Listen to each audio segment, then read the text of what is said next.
Good day, guys. Hey, Welcome all to the Thread Pod, episode 12.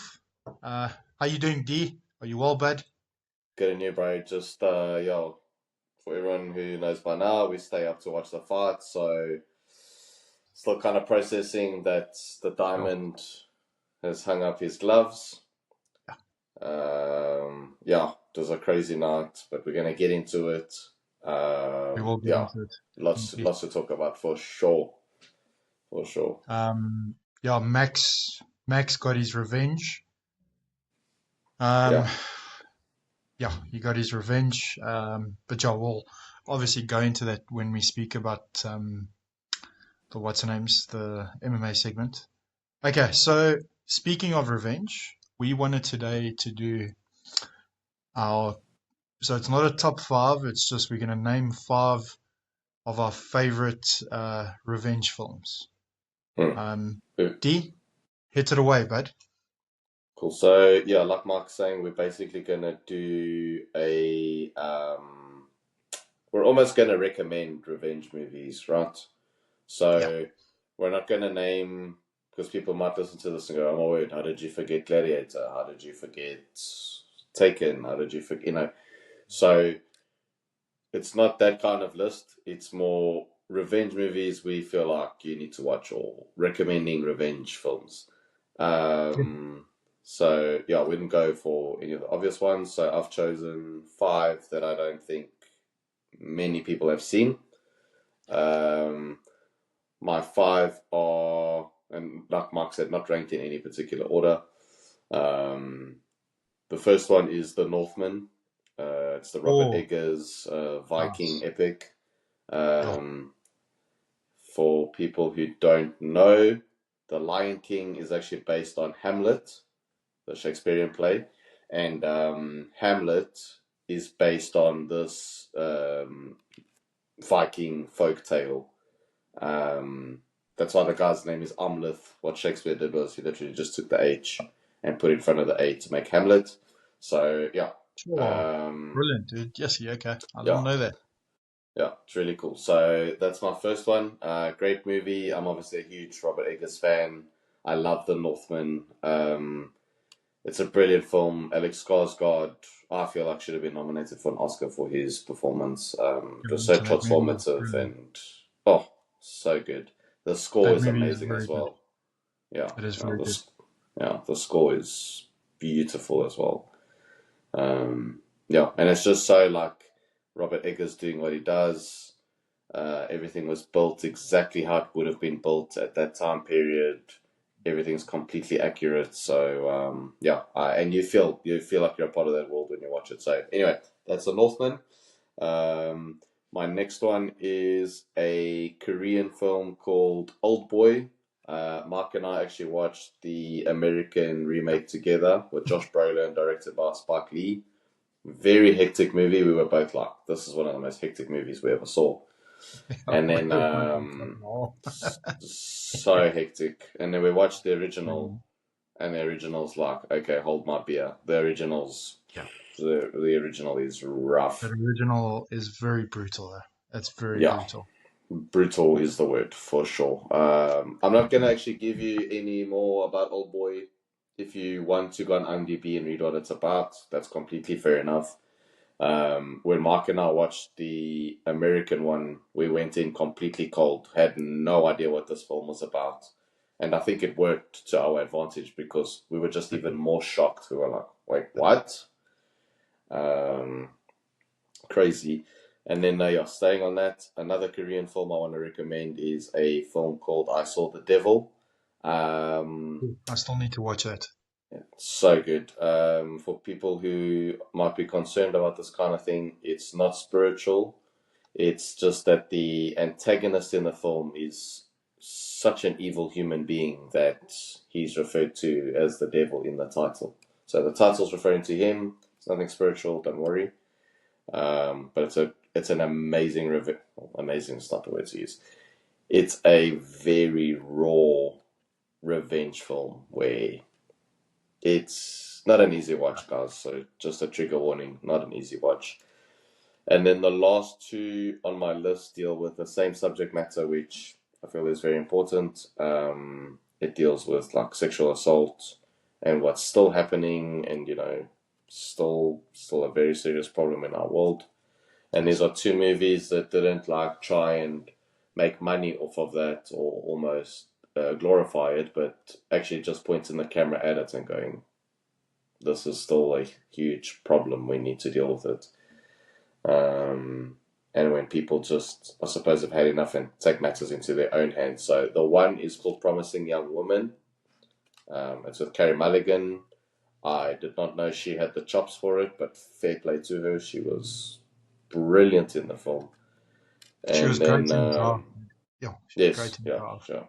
She's great in Drive. She's great in Never Let Me Go.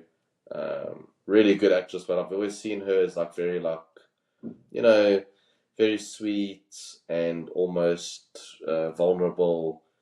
And in Promising Young Woman, it's like the complete opposite. I had no idea she had that in her. She's phenomenal in that movie. Sure.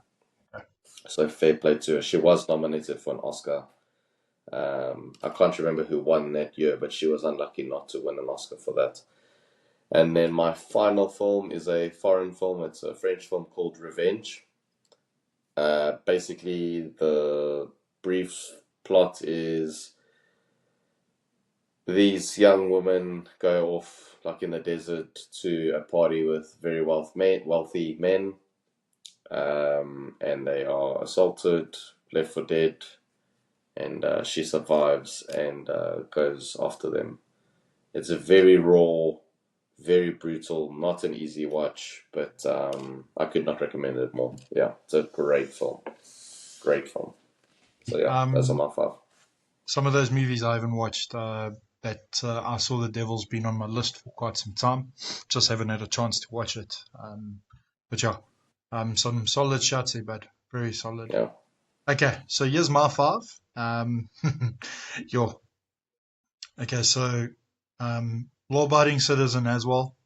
Mm. Um, it is a very good movie. Yes, I love that movie. It's so good. The next one is Man on Fire. Denzel Washington, in my opinion, best film besides Yeah, Training I Day. agree. He's so good in that show. Oh my word! And then obviously Christopher Walken as well. He doesn't make a very big appearance, but he is unbelievable in that. And then also Dakota Fanning. That ending gets me choked up every time I watch it. Every time. Mm. Yeah. It's a great And I film.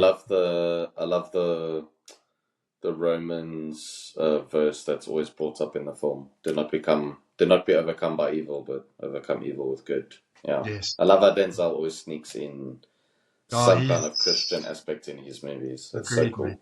Agreed. He's brilliant, but he's brilliant. Obviously, um, yeah, Gladiator 2 is a bit of a blemish on his record in my eyes, but yeah, we'll move on from that. I don't even know what you just said. The stream cut off. Guys, there's certain movies we will just not mention on this podcast because when we do, Mhm. things go wrong. That's all Yes. I'm gonna say. Um, Yeah. okay, so then the next one is oh, geez, I remember watching this the first time and I was completely blown away. I didn't watch any trailers of it or anything. You actually mentioned to me, Mark, you need to go see this film ASAP, bud. And that is Sicario. Wow, Mm. what a movie! Yes, what a movie. Time to Josh meet God. Brolin, Benicio del Mm. Toro, Ellen Blunt. Yeah, um, it is so good. Wow, it's so good. So I'm good. laughing, but I shouldn't be because of that one particular scene. Yeah. Wow. Yeah, it's more the Um, shock, laughing at a yeah, shock it's more the because yeah. shock than anything else because when it happens, you're like, okay, this is why everything was happening in this. So it makes perfect sense. And then Yeah. the last two are, in my opinion, probably David Fincher's best films. Obviously, that guy's filmography is unbelievable. Mm. But these two make it up there for me. That's The Goal of the Dragon Tattoo and Gone Girl. I remember we went to go watch Gone Girl together. We walked out of that cinema and we're like, wow, okay. We didn't expect that. We did not expect that. And the Goal of the Dragon Tattoo, yeah, geez, what a movie. I can't listen to that song Sail Away ever again the same because of that film. So, yeah. Myself and Dino are not going to sing for you guys. That's not our day job, guys. We'll keep it at No, that. My day no. job is watching over polar bears and stuff. So yeah, so yeah, yeah. So just to recap, Gone Girl, The Girl of the Dragon Tattoo, Man on Fire, Law Abiding Citizen, and Sicario. That's my 5 revenge movies that I recommend to you guys to watch. Yeah, solid. Yeah, mine were The Northman, Promising Young Woman, Old Boy, I Saw the Devil, and Revenge. Now listen, I just want to touch on Northman. Robert Edgar's style of film is very, very brutal, but that is the one that I probably enjoyed the most. That's my favorite film of his. As good as Nosferatu was, and as traumatizing as The Witch was, thanks for that, by the way. I'll never look at goats the same way. Yeah, that movie's great. That movie is The Northman's very good. Definitely give it a watch, guys. It's so good. Oh, it's so good. Yeah. Yeah. Please sound away for revenge movies that you feel like we haven't seen. Maybe think, oh, I'm sure they haven't seen this, but guys, please, we left out the obvious ones on purpose. We're not going to talk about Gladiator, like I said, Gladiator, Taken, Django Unchained, The Punisher, Wick. The Crow, John Wick. Yeah. Oh, a special shout out to The Crow just because it's so iconic and Brandon Lee's last performance. Yeah, Brandon Lee's one, not that trash that came out last year. Yo. It cuts off again. I don't know what you said. It keeps you talk about some movies and I can't hear you. Just to give context, guys, we recorded this episode earlier, but it cut off, so we had to re-record again. Yeah, because we're mentioning movies that we shouldn't talk about. Hashtag Captain Underpants. So agreed. Yeah, we're not gonna mention that again. Okay, guys. So that's our top revenge movies. Now, moving on to our MMA segment. Obviously, very emotional, but at the same time, like lots of happiness. We were very lucky to see a great man's career come to an end. It's always I don't know about you, D, but whenever I see these legendary fighters retire, it's like, okay, who's going to take that spot? And the truth is, no one will take that spot. There's only going to be one diamond, and that's Dustin Poirier. What a career! Obviously, we're gonna go more into that at the end after we recap 318. So just speaking of 318, the prelims were absolute fire. Lots of knockouts and submissions. Big shout out to Marvin Vittori and Brendan Allen. That was fight of the night and well deserved. There was a grudge match. Just to give a bit of context, the two of them got into a boxing match at one of the PFL events, and it actually turned quite ugly. So yeah, it was a great fight, and always good to see is at the end of the fight they put the beef aside and they shook hands, which is good to see. The respect was good, yeah. So yeah, look, not the best night for us for predicting fights. Nope. I only got 2 of my 5. I got everything wrong. Every single pick was wrong on mine. Yeah, some of my picks were completely derailed, like Matthews got when he got head kicked by GSP. Sure. Okay. Sorry, that's no disrespect to Matthews. I'm just getting Dino back for last week. Okay, you know why you're so close to the camera, so that people can't see you wearing an Arsenal shirt. So all we can see is the Adidas. I'll wear it with pride, man. Rather this than a Spurs top, man. Yes, see. I just wish we'd signed the flipping striker already, man. Come on. I'm going to manifest it. We're going to see the guy that does this week come to Arsenal. Okay. Let's go. That'll be sick. Not the Wish version. Okay. Anyway, No, not the wish version. Arteta's already probably bought another 3 midfielders. Moving on. Sure. Um, okay, so first fight on the main card was Michael Johnson versus Daniel Zellweger.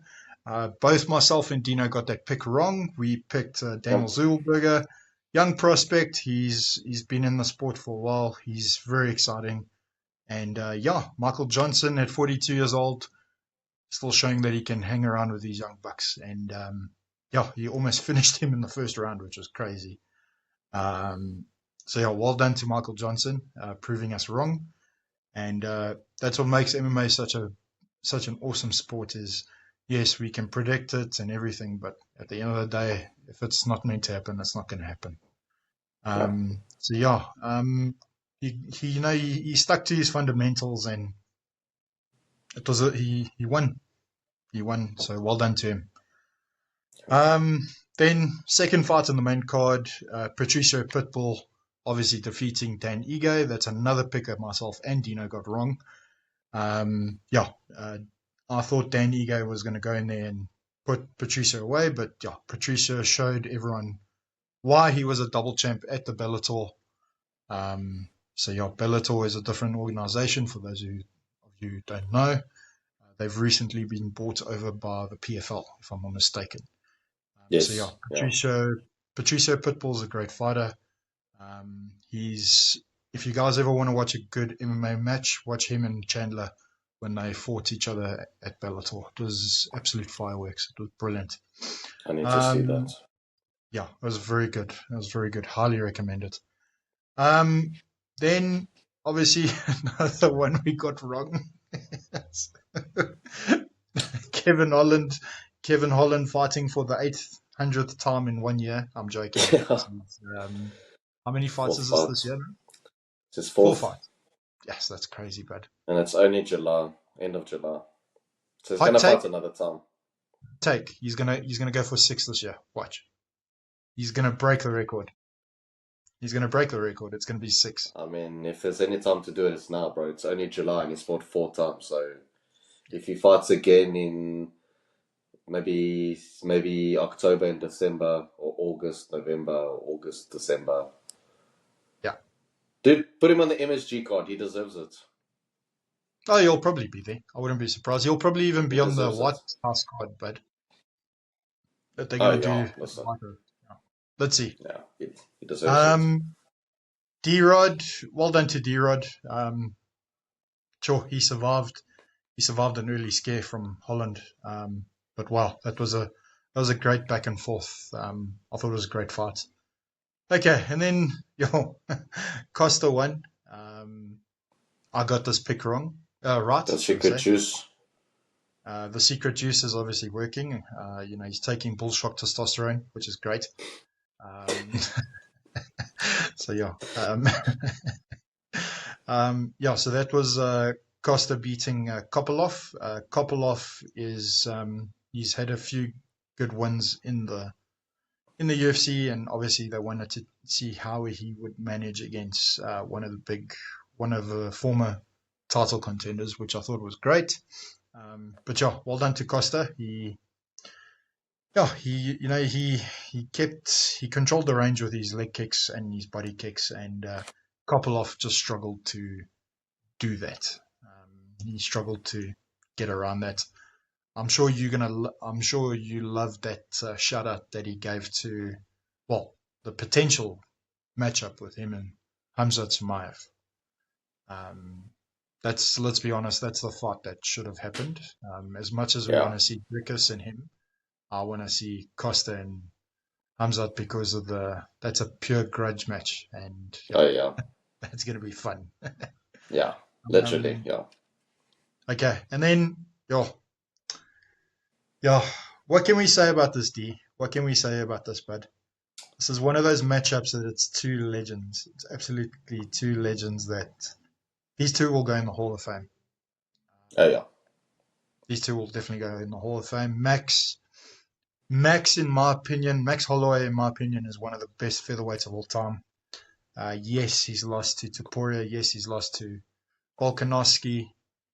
But yeah, for me, Max is just, he's on another level. But then again, those are Obviously, two of like the best as well. So yeah, he's lost like to the best guys. agreed, bud. I mean, and that's So what I was getting to. So the last fight was obviously Max Holloway and Dustin Poirier. Dustin Poirier, legendary career. Unfortunately, he didn't. Well, no, actually, you know what? He is a champ in my eyes. He won the interim championship. Still a mm, championship. It's not. Yes, it's not the proper UFC gold, but it's still a UFC championship belt. hmm Um, and I mean, they were fighting tonight for the baddest mother effer belt. I almost went to full Sam Jackson there. um, so yeah, what a fight! What an absolute fight! Yeah, just two warriors back and forth. I mean, Dustin. yeah, um, yeah. I thought Dustin was gone in that first round when Max dropped him. Um, mm. but he came back in that second round. I was grimacing. I was like, no, please don't let Max lose. I like Max. Max is one of my favorite fighters. And my wife was next to me watching, and she's like, go. So yeah, it was quite funny. Not going to get a shoe thrown at me. So yeah, it was a great fight. Yo, what an absolute fight. Yes, but the spinning heel kicks that Max keeps on throwing, they are a thing of beauty. And he kept on setting it up, setting it up, setting it up. Yeah. Um, I will say this though, Max doesn't look the same since Taporia. No. And it's very easy for me to say this from the outside. I'm not a fighter, but just I watch these fights every weekend. I pick up on these things from these fighters and stuff. Max looked amazing. He really did. But you can see that chin is slowly starting to go. Slowly starting to go. And, it happens. It does happen. Father Time is undefeated, as we know. hmm So, yeah. But let's mention this man. Okay. It's Dustin Poirier's last fight. Fighting in front of his home crowd in Louisiana. Um, we will never see a guy with a bigger heart in the sport for a very long time. Um, hmm yeah, he's yeah. Uh, so from myself and Dino, Dustin, thank you for all the memories. Thank you for Yeah. those beautiful memories of you putting on a show, regardless of whoever you fought. I remember a couple of times I not wrote him off, but I doubted him, and he showed me why you don't doubt Dustin Poirier. hmm Um, And I mean, if you guys look at his resume of fighters that he fought, Conor McGregor, Michael Chandler, Khabib Nurmagomedov, Islam Islam. Makhachev, Max Holloway three times. This was the trilogy fight. Dan Um, Hooker. and Hooker, jeez, that was a war. There's so many. There's so many. There's so The many. Korean He's Zombie. the Korean Zombie. Oliveira, Charles Oliveira. Yeah, it's He's fought the best. He's fought the He's best. fought the best of the best, and he's been in the sport for, I think it's like 14, 15 years. I mean, Yeah. tonight was if I'm not mistaken, it was his 30, 30 something fight. I can't recall what it was. But, sure, he was brilliant. And yeah, look, watching him go into the cage with little Wayne there, behind him, I thought little Wayne was going to drop a rap there for us, but apparently Dana disallowed it, which is a Oh, pity. that's a pity. Um, but yeah, listen, like I said, from the Triple Thread Pod, Dustin, thank you for all the memories. You are a legend in our eyes, and yeah, you were always chasing greatness. And one thing you do have from everyone is respect because of what you did hmm in this. You had an unbelievable career, and yeah, look forward to seeing you in the crowd, and people will go mad when you come up. Oh, So yeah. 100%. Do you have 100%. anything more to add to that, D? Oh, dude, you said it so well. Like, yeah, his heart, also his character in and out of the octagon. You know how he conducted himself as a man, as a fighter, as a husband, as a father. He's just such a great ambassador for the sport. And I hope that current fighters and young fighters can learn a thing or two from Dustin because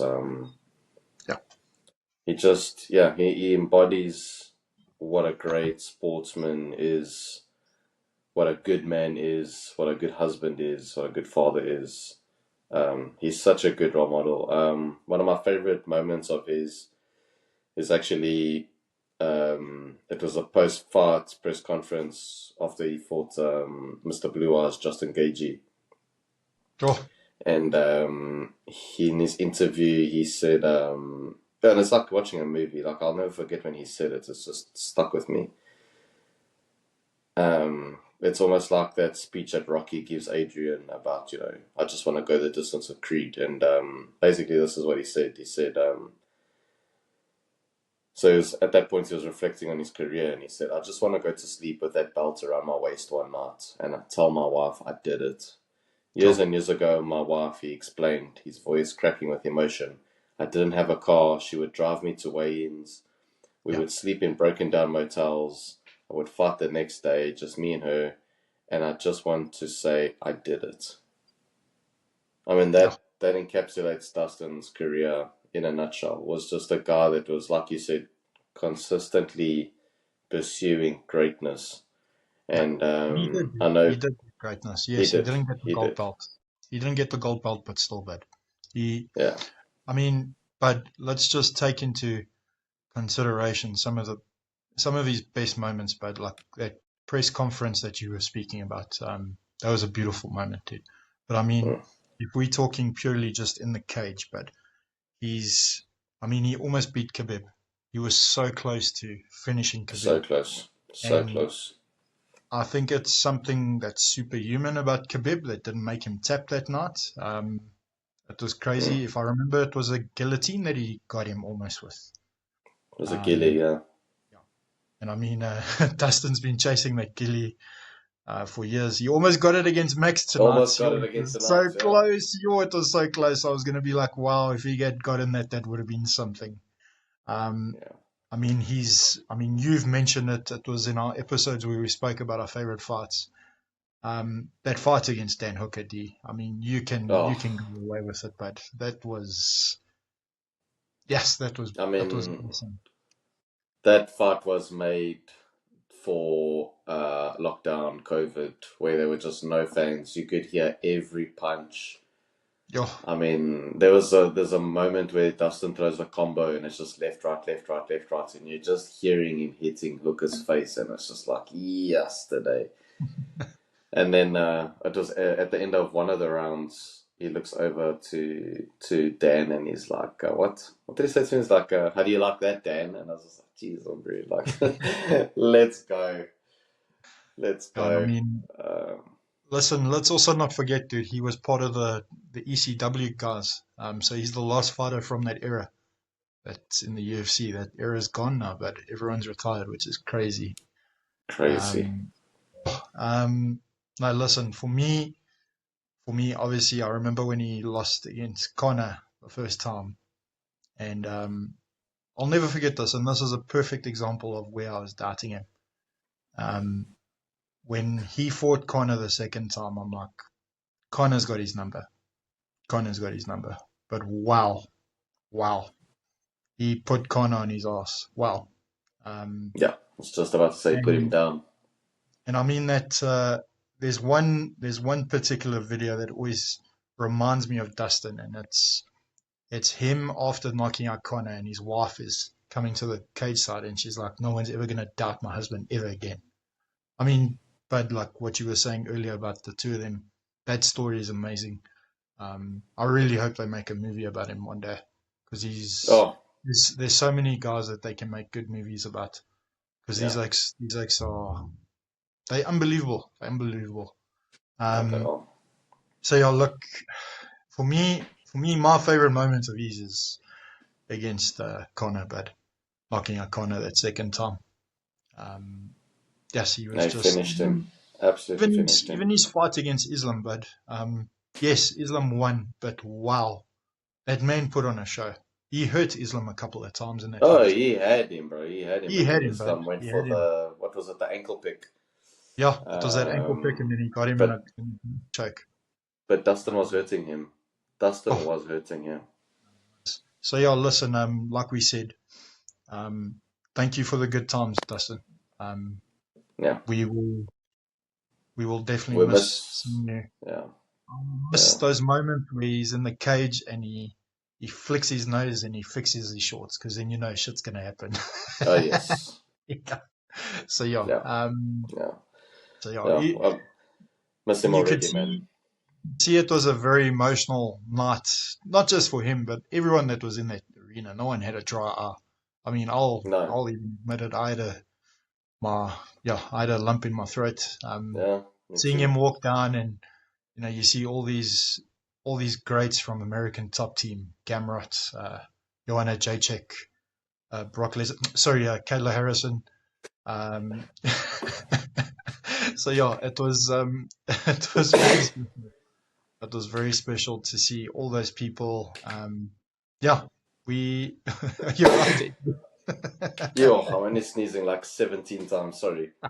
Woo. So yeah, um, it was great. It was great.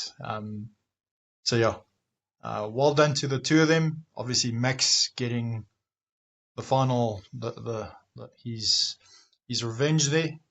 But make no mistake, Dustin put a hell of a show.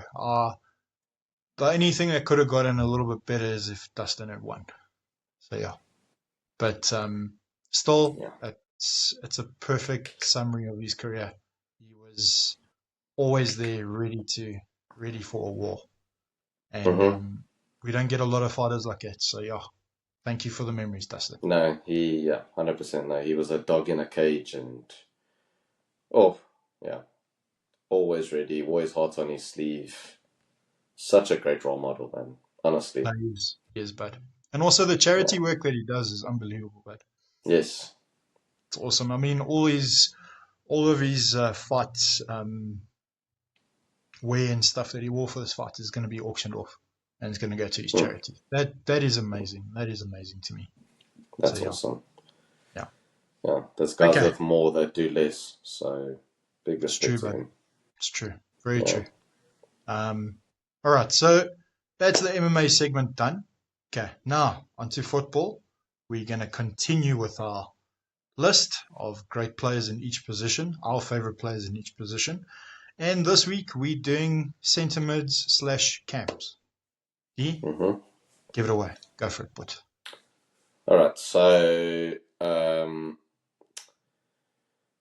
I'll say my honorable mention first, just because I feel like a very stupid shit club ruined his career. But if he hadn't gone there, I think he definitely would have made this list. okay. What he did at Valencia and then at Chelsea, he was Oh, unplayable. He was unplayable, I know you're and gonna that talk about. is I know you're gonna yeah, say. I know yeah. you're gonna It's say. one matter. Yeah. Absolutely loved him. Yeah, him at Chelsea. I've never seen a centre mid do that in the Premier League, like the way he What did a it. player, bro. What a player. Do you remember that Um, nutmeg that he gave one of the Oaks at? Uh, it was that somebody took a video during one of the training sessions. It was in the mm, 2010 World Cup. I remember yes, you were freaking out when we saw that. We were yeah, like, the whole, that is yeah, unbelievable. yeah, Yes, it was yeah. crazy, yeah. It was No, crazy. his career was short lived. We were almost robbed of a really great career because, all trolling aside, I dare a United fan to have an argument against us. They ruined his career. I don't think, Um, let me say this, dude. I think it was Mourinho that ruined his career. Because yeah, Mourinho was Mourinho. manager at the time, but, Yeah, and yeah, Mourinho, for some reason, just didn't see anything in Mata. But Mata yeah, was unbelievable. That yeah. season when Chelsea won the Champions League, he was fantastic there. Yo, No, he was amazing. And I mean, he's the one that sold. He's the one that before going back to Chelsea said, if you have Mata, Hazard, and Oscar in your midfield, you've got the best midfield in the world. And yeah, then goes to Chelsea and sells Mata to United. And then goes to United, and yeah, it's the same thing he did to Kaká, to be honest, at Real Madrid. He just, yeah. I feel like we're really robbed, so we'll never know. But I feel like if Mata perhaps stayed at Chelsea and then maybe went to like Madrid, we would have seen him do many special things because he was still very young. He was only getting started. So I had to mention Juan Mata. My number 5 is Steven Gerrard. sure, shout, mate. Shout, dude. It's not Shout. because he's a Scouser. It's not because he played for Liverpool. I was just trying to think, like, who are those iconic centre mids, and I had to mention him. I watched him a lot. Obviously, I'm not going to mention players from like way back when that I didn't really watch. I have to name people that I actually saw, and obviously saw Steven Gerrard a lot, being a Liverpool fan. Yeah, he was amazing. And all trolling aside, I'll give him his props because, like, I don't want to just talk shit about United.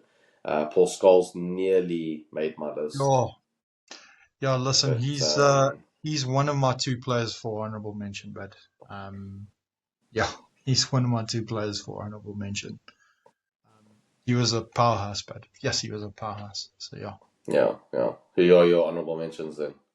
So my 2 honorable mentions is Kevin De Bruyne and Paul Scholes. Oh, an honorable mention.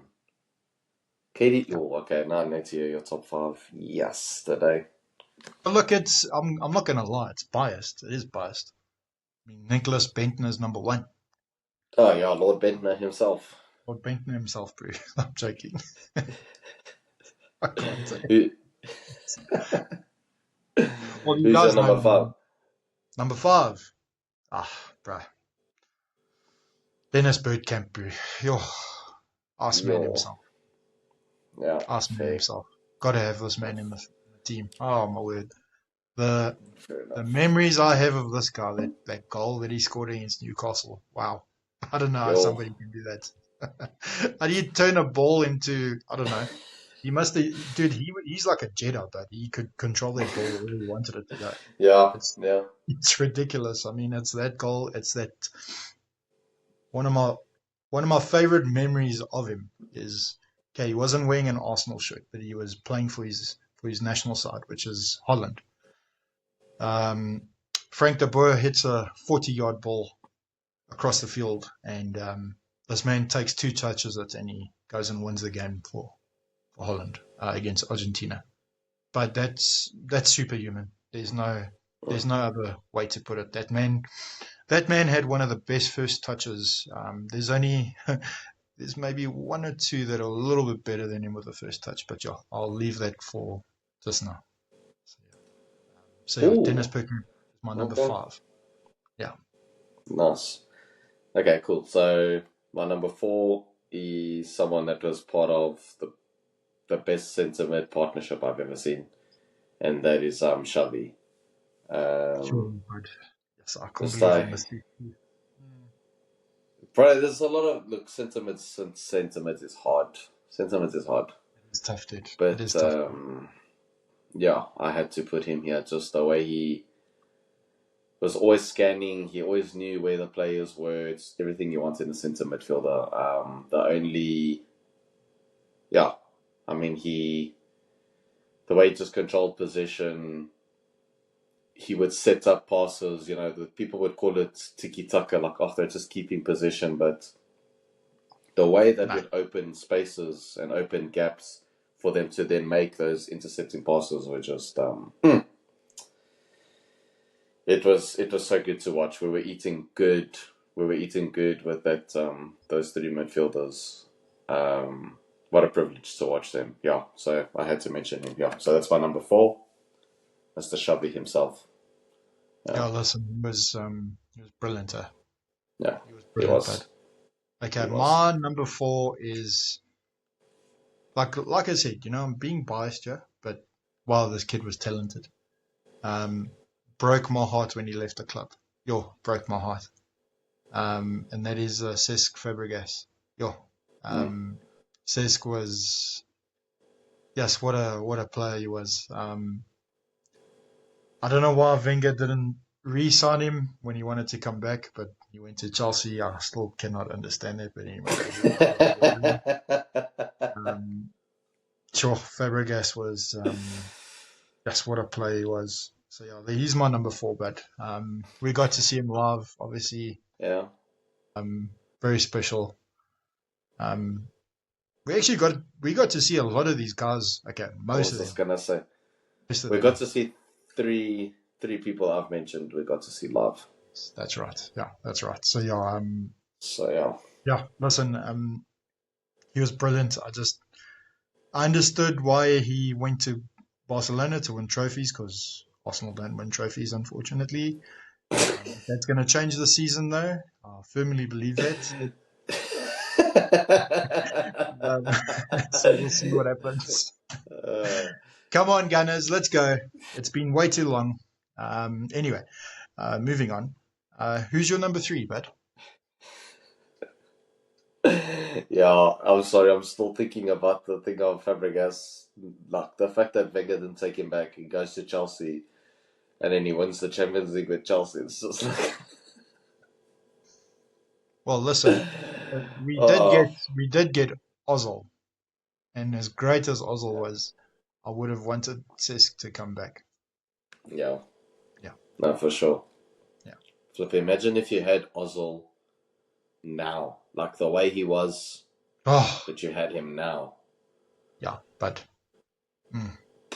your midfield would be a problem. Jeez. Yeah. Listen, let's see.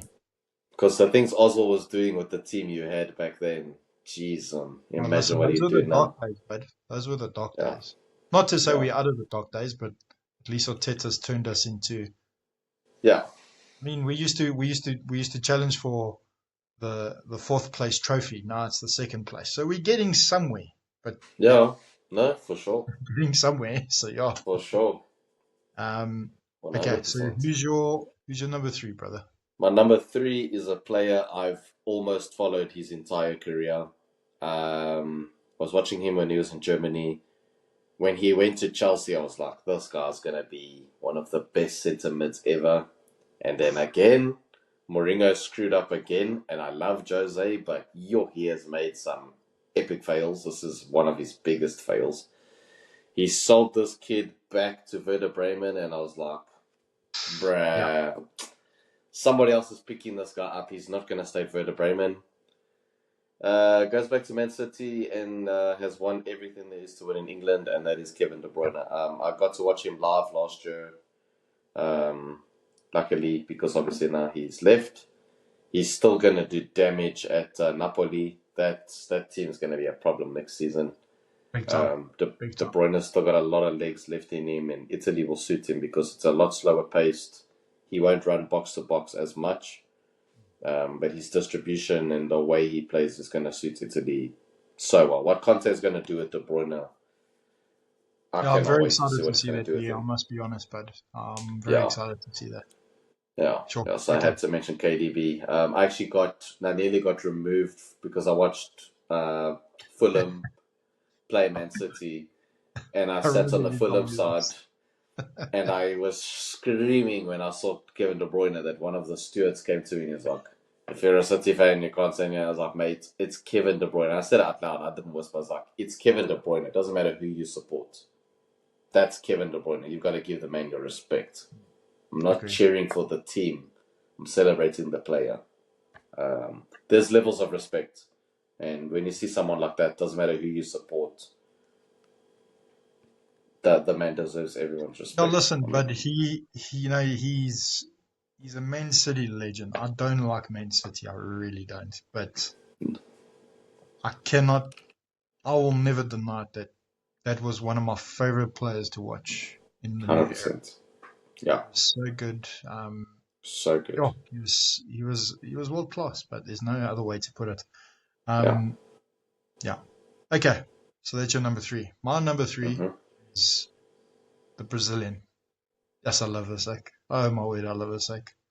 The fact that he made two players run into each other like it was a cartoon was gold. And that I'm talking about Kaká. And that was against it was against Man United with Gabriel Hans Bruh, and Patrice Evra going into each other. Guys, I that's know one of this the is maybe coming best. across as like the anti-United podcast. It's not. I don't like United, but I'm just giving my favorite memories No, of these guys. honestly, that match was one of the best performances I've ever seen by a player. Yeah, What Kaká did in that game, it was disgusting. it was It was disgusting. disgusting. He was so He was good, eh? unplayable. Unplayable. No one was Yeah. going to touch him that night. I don't know what he ate before or who said what to him, but he absolutely ran riot that game. United He had was no unbelievable answers. that night. He was He unbelievable that night. was unbelievable. Sure. Okay. Who's your number So two? good. My number two, just because he's not my number one, obviously, but he's one of the greatest footballers to ever walk on the pitch, and that is Zinedine Zidane. I mean, Hmm, what cannot be said hmm. about this man? But yeah. It's we'd need a whole podcast talking about Zidane. I think we'd need like Well, a whole football segment.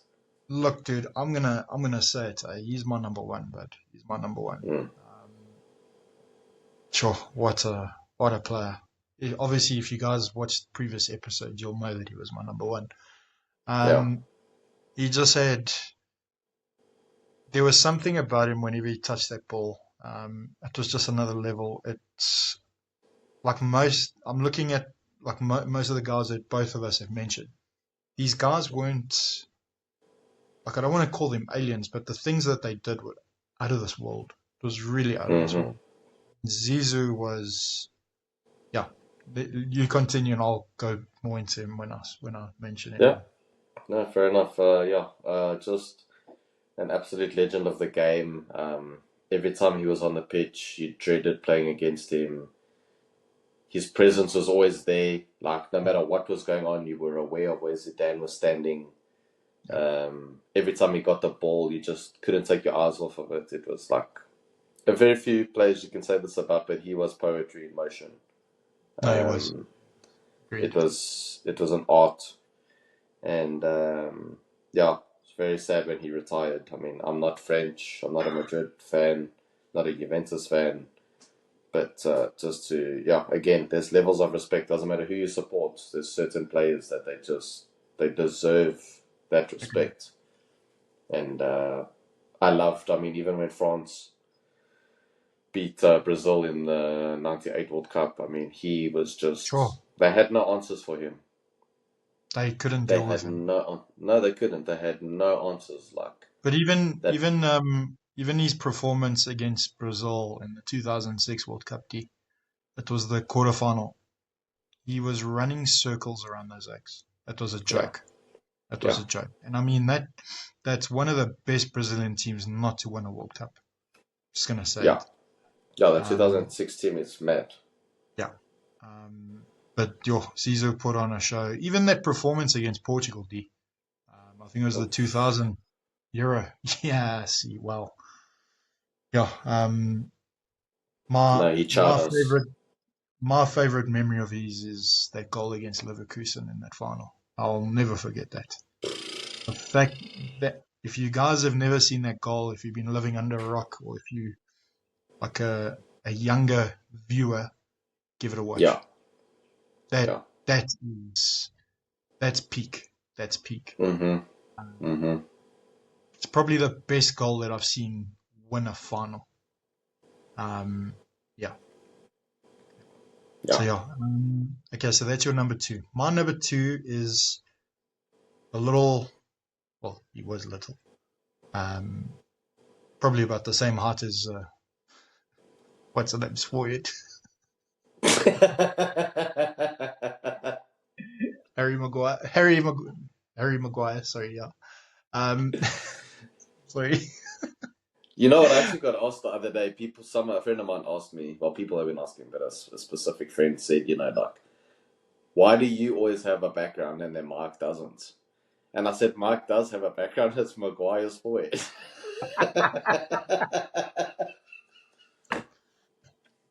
Hello, Harry. Oh, don't move. Yo, you see that, guys? Yeah, you can see all the spots on the back. Those are just all the blackheads on It's his his freaking forehead. blackheads. Wow.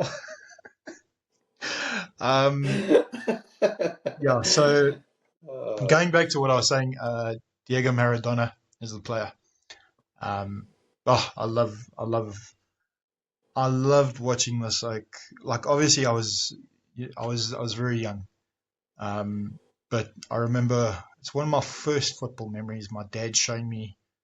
Yo, this is going to show my age, but VHS tapes of Maradona, and wow, I loved watching this guy. I loved watching his highlights. I mean, what a player! Jeez, I mean, what he did with Argentina in that 1986 World Cup is it's legendary. It is legendary. I mean, they didn't have the best team, but they structured the team around him, and it just worked. And I mean, from that tournament, he scored one of the best football goals ever, and that was that ever. one against England. Yeah, it was unbelievable. He was such a great player, and then also a special shout out to what he did at Napoli. What he did with Yes. Napoli was absolutely legendary. So yeah, Yes. um, Maradona and Zizou are my one and two, and Mm. obviously with Zizou, with Zidane, yeah, you pretty much said everything you need to say, dude. He was such a world class player. Um, the one thing is I hated the way he ended his career. I hated it, but I Yes. understood why he did it. I would have reacted probably the same, Mm. but it was just a pity. I wanted that man to lift that gold. If it wasn't for Buffon that night as well, I think France would have reigned through the Italians, if I'm being honest. Yeah, Um, that's fair. so yeah, yeah. Yeah, no, that's Okay, fair. who's number uno? Okay, so numero uno, like Mark said on the previous episode, we ranked our all-time 11. So now we're just breaking down each position. My number one in this category is my number one player of all time, and that is Andres Iniesta. I'll never forget, and this Shout. might sound made up or whatever, but I watched his debut. It was just lucky, because obviously, like, I was still at school. La Liga games were very late, and I happened to catch Barcelona playing. And every time I did, I'd like beg my mom, like, "Oh, please, can I just watch at least like first half or the whole match or whatever?"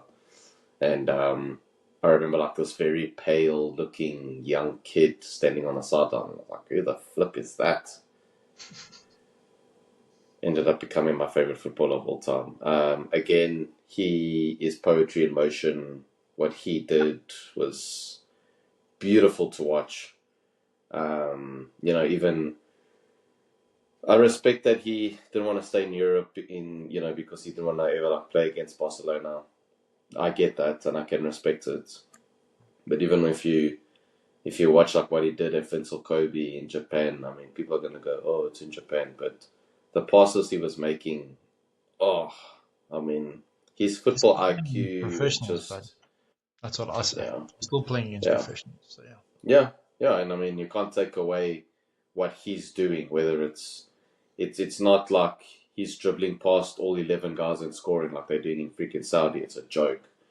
Yeah. But like the passes he was making, and admittedly his teammates, they weren't reading the passes, but if you knew Iniesta and you could see the passes, you knew exactly what he was trying to do, and you're just like, damn it, this guy's just, No, yeah, he's a different level, but he was a different level. He was very um, good. He was yeah. good. He changed the way I saw football.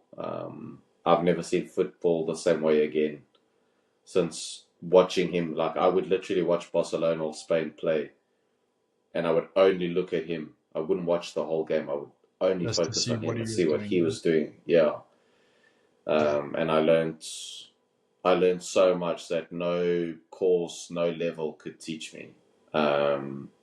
Yeah, just playing in between the lines, passing in between the lines, all the tactical stuff was just, oh, I'd it love was to see incredible. football through his eyes. Incredible. Just beautiful. No, So it yeah, was. I agree. that's my number one, Mr. Sure. Senor Andres Iniesta. What a player! Love him. Yeah, listen, what a legend. Obviously another guy that we got to see live. I still Yeah. I need to share this with the pod. So myself and Dino go watch Spain versus Honduras at Ellis Park. This was when South Africa was hosting the World Cup in 2010, and David Villa scores one of the best goals of the tournament, and I turn to the left to obviously like celebrate with Dino, and there's he going down to the pitch, almost on the pitch, and I'm like, oh no, this guy's gonna get taken away. That's one of my favorite memories. So yeah, listen, Dude, we're very lucky to see that out live. That goal that's that he so scored in good. the final was special. It was very special. Yeah, Um, yeah, I'm so listen, glad it was him that scored that goal. same, bud, Made it same. even better. It did. So yeah, I mean, dude, when you're a Barcelona player and you go to the Bernabeu and you get a standing ovation, yeah, that says enough. That says enough. But that's listen, I'm a, that's I'm a Madrid, I'm a Real Madrid fan. I've always been since I was a little kid.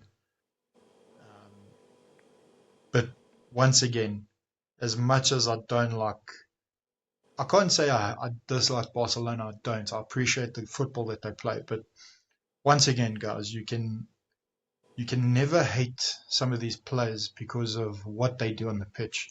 Like, yes, you mhm. may dislike their personalities and stuff. I'm not saying Iniesta was a bad personality. He wasn't. He was a great role model and stuff. No, it was But amazing. Yeah, like you said, for a player to get a standing ovation at their biggest rival by far, I mean, that says it all, bud.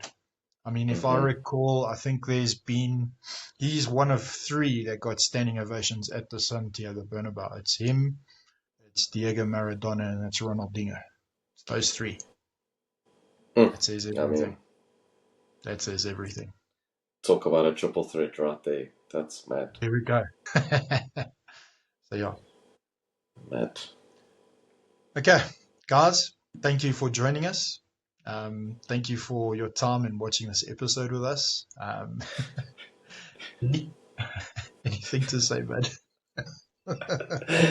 just you know, if it cuts off now, that's fine because we're wrapping up. But we're never talking about Captain Underpants ever again on this Again, podcast just to because we give did, context, guys, and it cut off. yeah, we were speaking. We were almost 40 minutes into this podcast, and we mentioned that name that starts with S and ends with N. We will not mention it. I repeat that. I'm still traumatized from that movie.